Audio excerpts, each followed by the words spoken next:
सांगली जिल्ह्यातील खानापूर तालुक्यातील विटा शहरातील विटा पोलीस ठाणे हद्दीमध्ये गहाळ झालेल्या मोबाईलचा शोध घेत हे मोबाईल हस्तगत करून जवळपास 3.25 लाखांचे मोबाईल ताब्यात घेतले असून ते मूळ मालकांना परत देण्याची पूर्ण तयारी केली असून ते परत करण्याचं कामही सुरू आहे। विटा पोलीस ठाणे हद्दीत गर्दीच्या ठिकाणाहून नागरिकांचे गहाळ झालेले 3,25,000 रुपये किमतीच्या मोबाईलचा शोध घेऊन ते विटा पोलीस ठाणे गुन्हे प्रकटीकरण पथकातील अंमलदार यांना दमदार कामगिरी करत जप्त केलेत। हे मोबाईल मूळ मालकांना परत केल्याचं विटा पोलीस ठाण्याचे पोलीस निरीक्षक धनंजय फडतर यांनी दैनिक प्रीती संगमचे प्रतिनिधी यांना सांगितलं।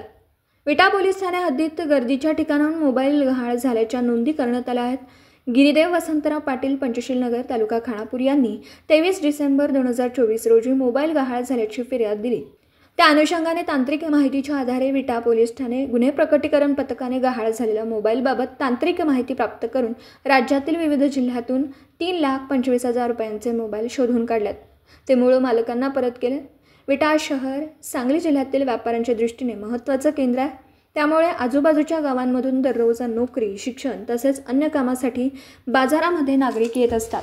त्यामुळे प्रवास, बाजारपेठ, विटा बस स्थानक अशा गर्दीच्या ठिकाणी मोबाईल घालवण्याचं प्रमाण अधिक आहे, असं श्री धनंजय फडतर यांनी सांगितलं।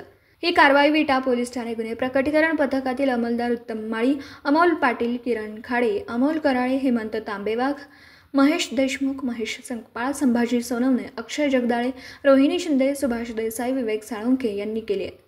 दरम्यान परत मिळालेल्या मोबाईल धारकांकडून पोलिसांच्या कामगिरीबाबत समाधान व्यक्त केलं जात आहे। तर विटा उपविभागीय पोलीस अधिकारी विपुल पाटील व विटा पोलीस ठाण्याचे पोलीस निरीक्षक धनंजय फडतर यांनी टीमचं अभिनंदन व कौतुक केलं।